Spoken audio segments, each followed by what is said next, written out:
কি রে তুই এখানে বসে আছিস আর তোর বয়ফ্রেন্ড অন্য মেয়ে নিয়ে ঘুরতেছে ভার্সিটির মধ্যে? হোয়াট? সাব্বির? সাব্বিরের কাছ থেকে আমি এটা আশাই করিনি। আরে না না, ওই যে সেদিন স্টোরি দিলি না। ও পারভেজ, দেখ ওই ছেলেটা বলছিল আমার পিকচার নাকি ওর মাকে দেখাইছে। লয়ালিটি বলতে কিছুই নেই এগুলো ছেলেদের মধ্যে। পারভেজ না, ওই যে ওই দিন স্টোরি দিলি শাড়ি পরে। কোন শাড়ি? সাদা শাড়ি না লাল শাড়ি? কালো শাড়ি।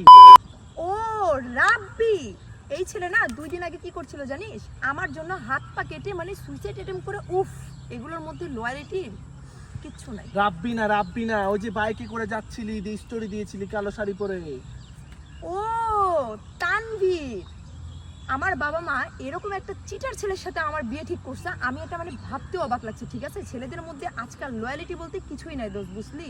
আমি যতগুলো ছেলের সাথে রিলেশন করি আমার সাথেই শুধু এসে এরকম চিটারি করে।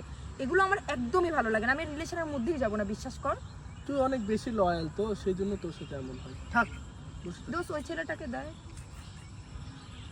লাস্টিতে ফেলে দেবো তোকে। হাজির জানের কথা।